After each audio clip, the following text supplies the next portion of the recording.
3. In the next slide, I say use words, not definitions.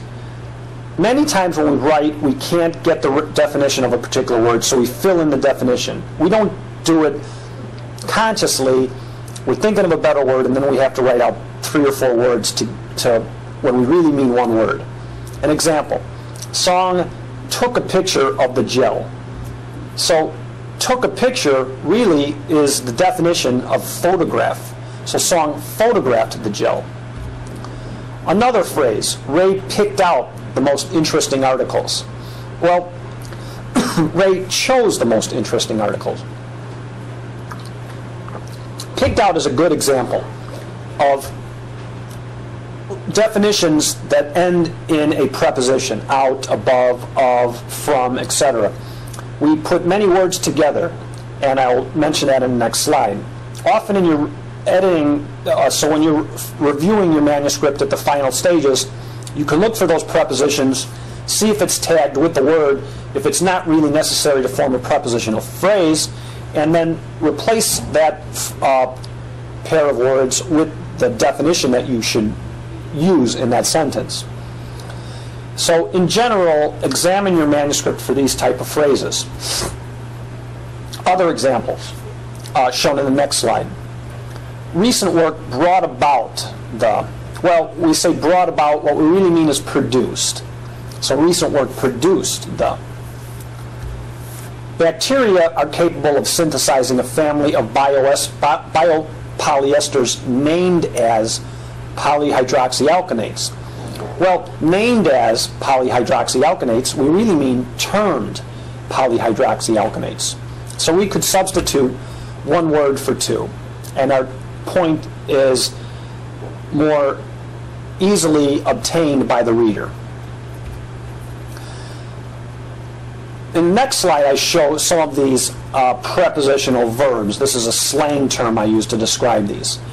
Depend upon, bring about, learn why, figure out, find out. Well, all of those has a word which can replace the 2. Rely means depend upon. Induce means bring about. Discover means find out. Deduce means figure out.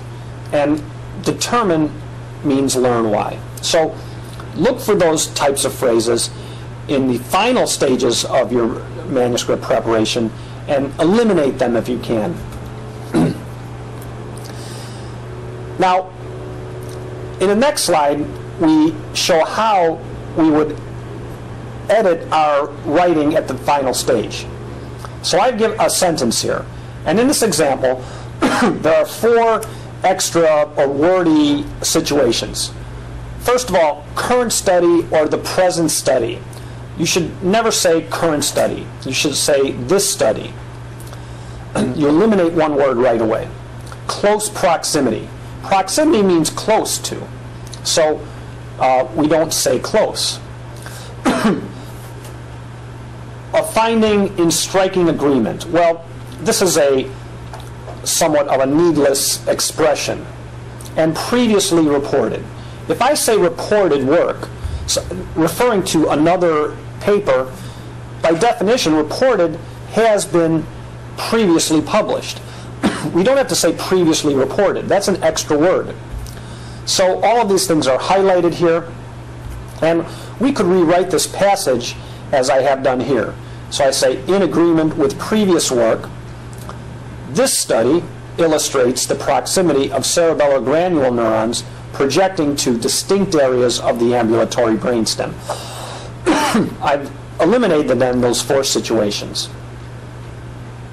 Another example of wordiness is shown in this slide. In the present study, well, we just talked about that, a complete absence, okay, you should recognize complete absence, of GABA immunoreactivity was found in 4 different hypothalamic nuclei. So 4 different. We don't have to say 4 different. And so these are highlighted, and we would rewrite the sentence as, in this study, an absence of GABA immunoreactivity was found in 4 hypothalamic nuclei. So we've eliminated those extra words. We use fewer words. The reader is more likely to understand our point.